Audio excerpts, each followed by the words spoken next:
Hi sir, నమస్తే అండి. ప్రధాన ఆరోపణ ఏముందంటే టీడీపీ పార్టీ ఇన్ఛార్జ్ వల్లే నష్టపరిహారం వచ్చిందంటున్నారు. దానిపై మీ అభిప్రాయం ఏంటి? ఇది చాలా హాస్యాస్పదం.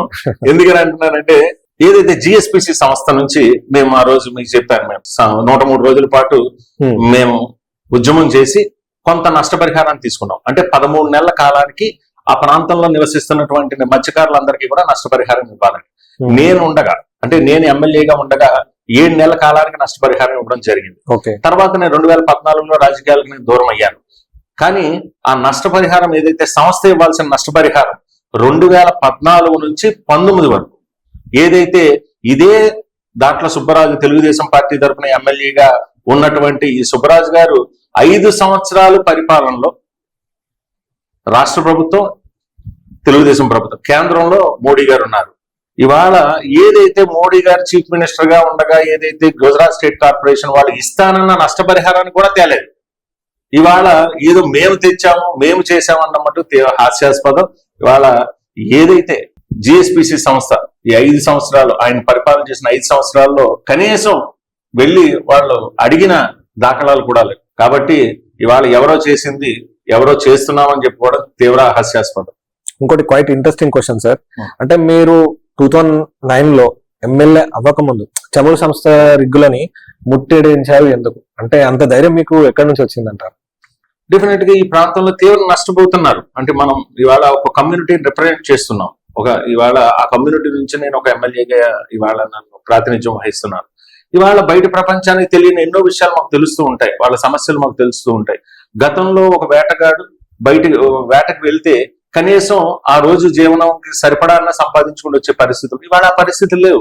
మత్స్య సంపద అంతరించిపోతుందంటే బికాస్ ఆఫ్ ఈ ఆయిల్ ఆపరేషన్ ఏదైతే చేస్తున్నారో దీనివల్ల తీవ్రంగా నష్టపోతున్న కమ్యూనిటీ ఏదైనా ఉందంటే ఫిషర్మెన్ కమ్యూనిటీ. ఇవాళ వాళ్ళ సమస్యలు మా దృష్టికి వచ్చినాయి కాబట్టి, ఇవాళ వాళ్ళ తరపున ప్రతినిధిగా మేము ఉన్నాం కాబట్టి, ఇవాళ మేమందరం ఆ రోజు ఉద్యమంలో ప్రాణాలు తెగించి మేము వెళ్ళి ఆ రోజు చేయబట్టి ఇవాళ ఇన్ని కోట్ల రూపాయలు ఆ రోజు మేము ఏదైతే చూపించిన దారి ఏదైతే ఉందో ఆ దారిలో ఇవాళ ఇంచుమించు 750 కోట్లు మేము తీసుకొచ్చి ఇవాళ ఇక్కడ ఉన్న పేద మత్స్యకారులందరికీ కూడా వేట మీద ఎవరైతే ఆధారపడ్డారో వాళ్ళందరికీ కూడా మేము నష్టపరిహారం ఇవ్వడం జరిగింది. అంటే మీరు ఇంత చెప్తుంటే మాకు అర్థమవుతుంది ఏంటంటే ఇంత ఉంటుందా బ్యాక్గ్రౌండ్ లో, ఇంత జరుగుతుందా అనేది ఒక మంచి నాలెడ్జ్ అయితే వచ్చింది. ఇంకోటి సార్, మీ నియోజకవర్గంలో సీఎం రిలీఫ్ ఫండ్ ని ఎక్కువ వినియోగించినట్లు మాకు సమాచారం ఉంది. సో దీనిపై మీ అభిప్రాయం? ఇది వేళ గౌరవ ముఖ్యమంత్రి గారి సహకారంతో, ముఖ్యమంత్రి సహాయ నిధి నుంచి ఎవరైతే ఆపదలో ఉన్నారో, ఎవరైతే ఆరోగ్యపరంగా సమస్యలు కానీ, ఒకవేళ అనుకోని పరిస్థితుల్లో మరణించడం కానీ ఇట్లా జరగడం వల్ల మాకు ముఖ్యమంత్రి గారి సహకారం, ముఖ్యంగా ముఖ్యమంత్రి గారు నేనంటే ప్రత్యేకమైన అభిమానం. నేను ఏది అడిగినా కాదనలేదు. నేను అందుకే ఎక్కువగా ఈ పేదవాళ్ళకి ఆరోగ్యపరంగా వాళ్ళు ఆరోగ్యశ్రీలో వర్తించని ఏదైతే కొన్ని వ్యాధులకే వాళ్ళు చికిత్స చేసుకుంటారో వాళ్ళందరికీ కూడా సీఎం రిలీఫ్ ఫండ్ తీసుకురావడం జరుగుతుంది. అలాగే సీఎం అసిస్టెన్స్ అని ఉంటుంది, ఫైనాన్షియల్ అసిస్టెన్స్ అని ఒకటి ఉంటుంది. అంటే అనుకోని పరిస్థితుల్లో మరణించిన ఆ కుటుంబానికి ఎవరైనా దిక్కులేని, అంటే ఆ కుటుంబానికి ఎవరు కూడా అండగా లేని పరిస్థితులు ఉంటే ఆ కుటుంబాలకి గౌరవ ముఖ్యమంత్రి గారు పెద్ద మనసుతో సీఎం సంబంధించి ఫైనాన్షియల్ అసిస్టెన్స్ ఇస్తూ ఉంటారు. 2 లక్షలు కానీ 5 లక్షలు కానీ ఆ రకంగా సాధ్యమైనంత ఎక్కువ మందికి తెచ్చి ఆ కుటుంబాలకు మేలు చేశామని అనుకుంటున్నాను. సో జగన్ గారు బీసీలకు ఈసారి ఎక్కువ అధిక ప్రాధాన్యత ఇవ్వడం జరిగింది అంటున్నారు. సో దానిపై మీరు ఎలా స్పందిస్తారు? ఇది ఒక చరిత్ర. ఇది నాకు తెలిసి ఒక రాజకీయ పార్టీ ఎంతమంది బీసీలకు అన్ని సామాజిక వర్గాలకు ప్రాతినిధ్యం ఇస్తూ ఇవాళ నూతన వరబడి అంటే చరిత్ర సృష్టించారని అనుకుంటున్నాను. సుమారు 48 సీట్లు బీసీలకు వివిధ వర్గాలకి. ఇక రాజకీయాలంటే మనందరం చూస్తున్నాం, డబ్బుతో ముడిపడిన అంశం. ఇవాళ డబ్బు ఉంటేనే రాజకీయాల్లోకి వచ్చే పరిస్థితులు మనం చూసాం. ఇవాళ అతి సామాన్యుడికి జగన్ గారు పిలిచి పార్టీ తరఫున సీట్ ఇవ్వడం అంటే దేశ రాజకీయ చరిత్రలో ఇది ఒక సువర్ణాధ్యాయంగా చెప్పచ్చు. చిన్న చిన్న కులాలకి, చిన్న చిన్న వృత్తులు చేసుకునే వాళ్ళకి ఇవాళ మనం చూసాం. అతి సామాన్యుడికి ఇవాళ ఉపాధి హామీ కూలికి ఇవాళ ఎమ్మెల్యేగా అవకాశం ఇచ్చారు. అలాగే ట్రక్ డ్రైవర్ కి ఎమ్మెల్యేగా అవకాశం ఇచ్చారు. అలాగే నాకు 3వసారి ఇవాళ మత్స్యకార కుటుంబంలో పుట్టిన నాకు, ఒక మధ్యతరగతి కుటుంబంలో పుట్టిన నాకు ఇవాళ నాకు 3వసారి అవకాశం ఇచ్చారు. అలాగే ఎన్నో కులాలకి ఇవాళ ఆయన ప్రాతినిధ్యం చట్టసభల్లో. అంటే ఎలా అనిపిస్తుంది మీకు? మళ్ళీ ఇప్పుడు కంటెస్టెంట్ చేస్తున్నారు కదా, సో మీరు ఎలా ఫీల్ అవుతున్నారు? డెఫినెట్ గా ఇవాళ రాజకీయాల్లో కొత్త వరవడిని సృష్టించారు. ఎక్కడ మెకానిజం డెలివరీ సిస్టమ్ లో ఒకటి ఏదైతే రాజకీయాలంటే మనం పూర్తిగా గత 5 సంవత్సరాల్లో, మన ముందు ఏదైతే 5 సంవత్సరాల్లో పూర్తిగా అవినీతిమయం అయిపోయి ఏదైతే చంద్రబాబు నాయుడు పరిపాలనలో పూర్తిగా జన్మభూమి కమిటీలని ఇంకోటని వాళ్ళు పూర్తిగా అవినీతిమయం చేసే రాజకీయాలంటే ప్రతి ఒక్కరికి కామన్ మ్యాన్ కూడా విరక్తి వచ్చే పరిస్థితి. ఒక లబ్ధి కావాలి అని అంటే ఆ నాయకుడు చుట్టూ తిరగాలి, లేదా అధికారి చుట్టూ తిరగాలనే పరిస్థితుల్లో రాజకీయాలు అంటే విలువలు అంతరించిపోయినాయి. మళ్ళీ రాజకీయాలకు విలువలు తీసుకొచ్చాడు జగన్మోహన్ రెడ్డి గారు. ఇవాళ ఎక్కడా కూడా అవినీతి లేకుండా, ఇవాళ నిష్పక్షపాతంగా, పార్టీ రహితంగా ఇవాళ అద్భుతంగా పరిపాలన చేసి మళ్ళీ రాజకీయాలకి ఒక కొత్త వరవడి తీసుకొచ్చి ఒక విలువలు తీసుకొచ్చిన జగన్మోహన్ రెడ్డి గారు ఏదైతే ఈ బీసీలకు ఇచ్చినటువంటి గౌరవం ఏదైతే ఉందో, సదా ఈ 139 కులాలు ఏదైతే మనకు బీసీలు ఉన్నారో వాళ్ళందరి తరపున జగన్మోహన్ రెడ్డి గారి కృతజ్ఞతలు తెలియజేస్తున్నాను. మరొకటి, టీటీడీ బోర్డు మెంబర్ మరియు జిల్లా అధ్యక్షుడిగా జగన్ గారు నియమించారు మిమ్మల్ని. సో అంత ప్రాధాన్యత ఇవ్వడానికి కారణం ఏమంటారు? ఆయనకి నా మీద ఉన్న ప్రేమ. జగన్మోహన్ రెడ్డి గారికి నాకు అంటే ఓదార్పు యాత్ర నుంచి కూడా ఒక ప్రత్యేకమైన అభిమానం నా మీద చూపిస్తూ ఉంటారు. దురదృష్టవశాత్తు 2014లో నేను వెళ్ళలేకపోయినాను, పిలిచారు నాకు.